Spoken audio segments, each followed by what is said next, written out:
Isayas, Kabanata 6. Noong taon na mamatay si Haring Uzzias, nakita ko si Yahweh na nakaupo sa isang napakataas na trono. Ang laylayan ng kanyang kasuotan ay nakalatag sa buong templo. May mga serapin sa kanyang ulunan, at ang bawat isa'y may 6 na pakpak. 2 ang nakatakip sa mukha, 2 sa mga paa, at 2 ang ginagamit sa paglipad. Sinasabi nila sa isa't isa ang ganito: Banal, banal, banal si Yahweh na makapangyarihan sa lahat. Ang buong daigdig ay puspos ng kanyang kaluwalhatian. Sa lakas ng kanilang tinig ay nayanig ang mga pundasyon ng templo, at ang loob nito'y napuno ng usok. Sinabi ko, kawawa ako, sapagkat ako ay isang makasalanan, at mula sa isang lahing makasalanan. Mapapahamak ako, sapagkat nakita ko ang hari, si Yahweh, ang makapangyarihan sa lahat. Pagkatapos, may isang seraping sumipit ng baga mula sa altar, at lumipad patungo sa akin. Idinampi niya ang baga sa aking mga labi, at sinabi, Ngayong naidampi na ito sa iyong mga labi, pinatawad ka na at nilinis na ang iyong mga kasalanan.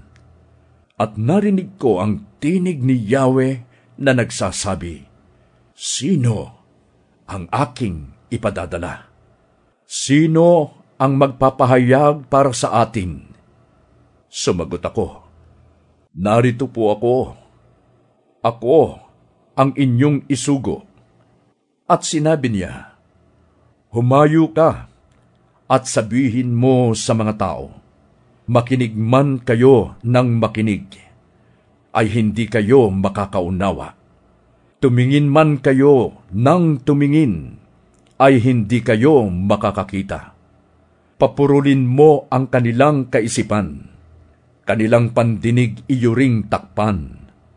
Bulagin mo sila upang hindi makakita, upang sila'y hindi makarinig, hindi makakita, at hindi makaunawa. Kundi baka magbalik loob sila, at sila'y pagalingin ko pa. Itinanong ko, Hanggang kailan po, Panginoon? Ganito ang sagot niya, Hanggang ang mga lunsod ay mawasak at mawalan ng tao, hanggang sa wala nang nakatira sa mga tahanan, at ang lupain ay matiwangwang, hanggang sa ang mga tao'y itapon ni Yahweh sa malayong lugar, at ang malawak na lupain ay wala ng pakinabang.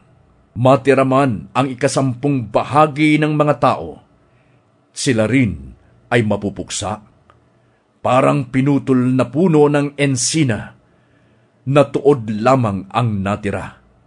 Ang tuod na iyan ay tanda ng isang bagong simula para